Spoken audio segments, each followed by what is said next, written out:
So today what we're going to be doing is changing out this radiator. It's got a leak up top up here. They've been having nothing but issues with it. So what we're going to do is go ahead and just change out the whole system.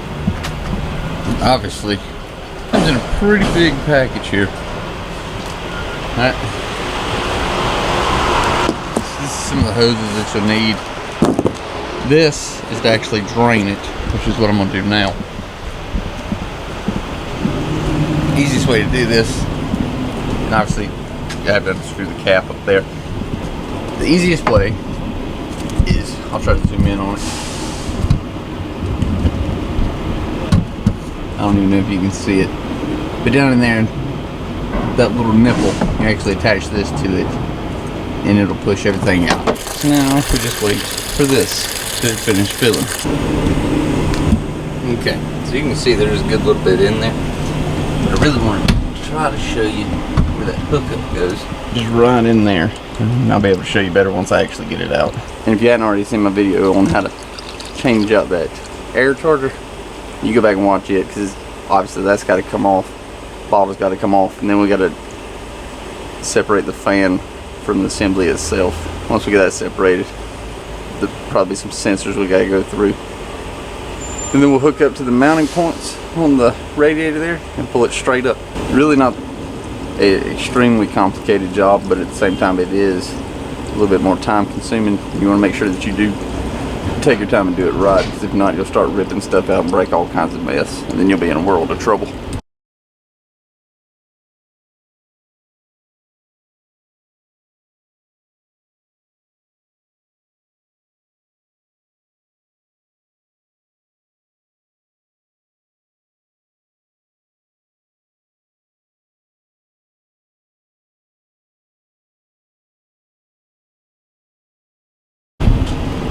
Okay, so we got the bottle off, got all the fluid drained out of it. All the hoses pretty much moved out of the way.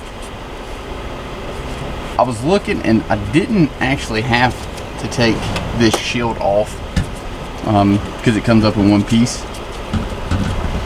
It's actually not connected to that, so it wouldn't have pulled the fan up or anything.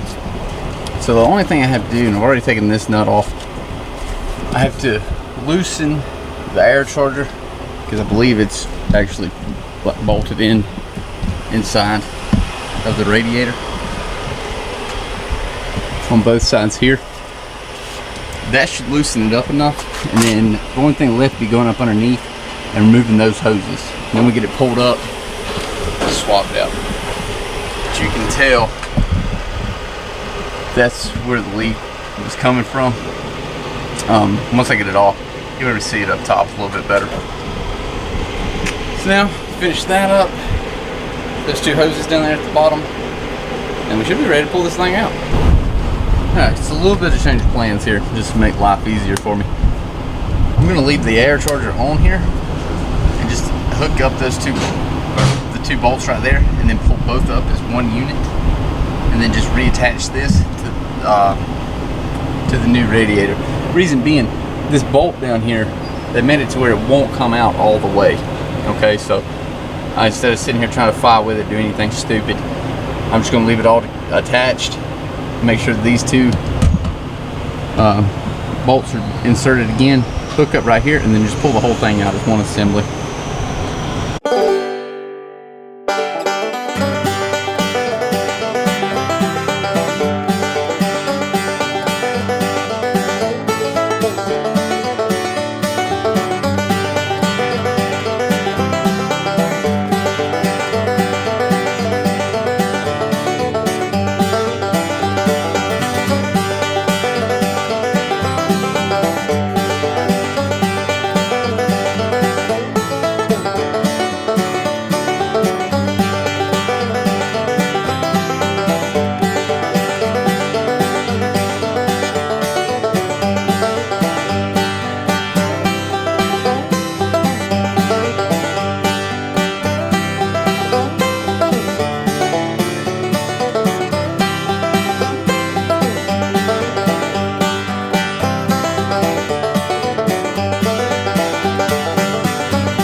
And then that's really all it is to it. So now I'm just going to transfer everything back over and we'll get it put back.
Everything replaced.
Now, gotta go back through and piece it together.